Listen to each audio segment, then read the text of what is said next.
Hi hello friends, నేను మీ సిరిడోరా సిస్టర్ని. ఈరోజు మన రెసిపీ వచ్చేసి బెల్లం అన్నం అండి. అదేనండి, బెల్లపన్నం అని కొంతమంది అంటారు, బెల్లం అన్నం అని కొంతమంది అంటారండి. చాలా టేస్టీగా పర్ఫెక్ట్గా ఉంటుందండి. నేను చెప్పిన విధంగా చేసేయండి. కొంతమంది చేస్తే ఆ పాలు విరిగిపోతూ ఉంటాయి అన్నంలో వేసిన మటనే. అట్లా విరక్కోకుండా నేను చెప్పిన విధంలో చేసేసేయండి, చాలా టేస్టీగా వస్తుంది. ఒక కప్పు రైస్ తీసుకోండి. ఆ కప్పు బాగా కడిగేసి కాస్త నిండుగానే నీళ్ళు పోసి బాగా ఉడకనియండి. అన్నం ఉడికిందా లేదా అని చెప్పి మాటి మాటికి కాస్త కలుపుకుంటూ చూసుకుంటూ ఉండండి.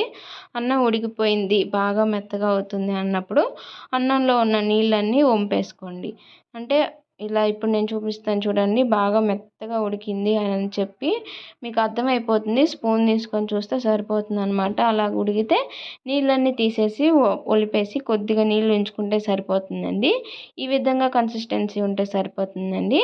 తర్వాత ఇందాక ఏ కప్పుతో అయితే మనం కొలిచామో అదే కప్పుతో ఒక కప్పు బెల్లాన్ని కాస్త మరీ మెత్తగా కాకపోయినా పొడి పొడిగా బెల్లాన్ని కొంచెం నలగొట్టుకొని ఈ అన్నంలో వేసేసుకోండి.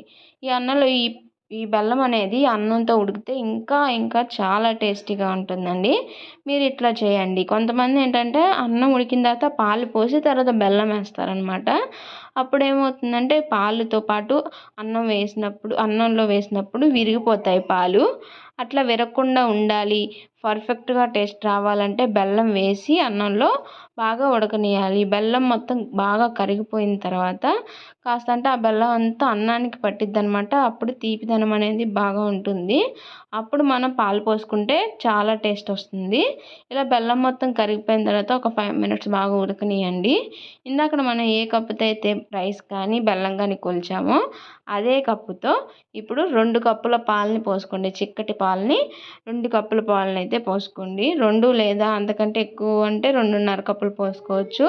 నాకైతే 2 కప్పులు అయితే సరిపోతాయి అని చెప్పి నేను 2 కప్పుల పాలను అయితే పోసుకుంటున్నానండి.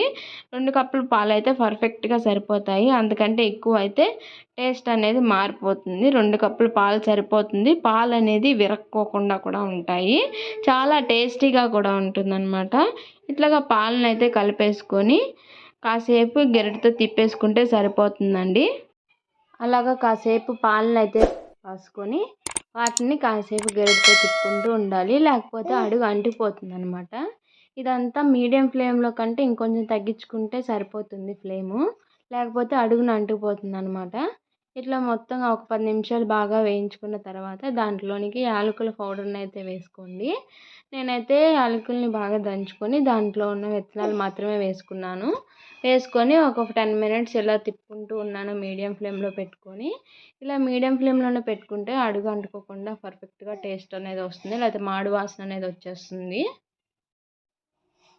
కావాలంటే మనం ఇది ప్రాసెస్ చేసేటప్పుడే కాస్త 2 స్పూన్స్ నెయ్యిని యాడ్ చేసుకుంటూ చేసుకోవచ్చు. లేదు నెయ్యి అనేది ఎక్కువ వేసుకోము తినము అని అన్న వాళ్ళు ఇలాగా మనకు కావాల్సిన డ్రై ఫ్రూట్స్, ఎండు కొబ్బరి ఇలా చిన్న ముక్కలుగా చేసుకొని నెయ్యిలో వేయించుకొని పక్కకు తీసుకుంటే సరిపోతుంది.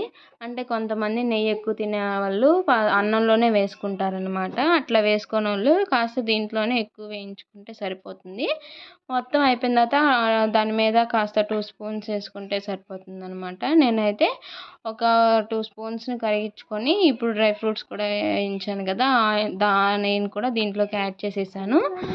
నేను కూడా దీంట్లోకి యాడ్ చేసేసి ఇంకొక 5 మినిట్స్ బాగా ఉడకనిచ్చాను.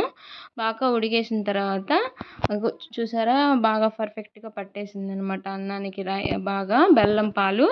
ఇలా మొత్తం అయిపోయిన తర్వాత ఇందాక మనం డ్రై ఫ్రూట్స్, ఎండు కొబ్బరి బాగా చిన్న ముక్కలు చేసుకొని వేయించుకున్నాం కదండి బాగా, అవి మొత్తాన్ని దీంట్లో యాడ్ చేసేసుకొని బాగా వేయించుకున్నవి దీంట్లో యాడ్ చేసేసుకొని ఒకసారి గరిటెతో తిప్పేసుకోండి. గరిటెతో తిప్పుకొని బాగా సిమ్లో పెట్టుకొని ఒక 5 మినిట్స్ కాసేపు బాగా ఉడకనియండి. ఆ ఫ్లేవర్ అనేది బాగా అన్నానికి పడుతుందన్నమాట. ఇంతేనండి, చాలా సింపుల్. మీకు నచ్చినట్లయితే ఇంట్లో కూడా ట్రై చేసేయండి. పిల్లలు చాలా ఇష్టంగా తింటారు. ఫెస్టివల్స్ కూడా చాలా ఈజీ ప్రాసెస్ అండి. Please like, share and subscribe చేయండి.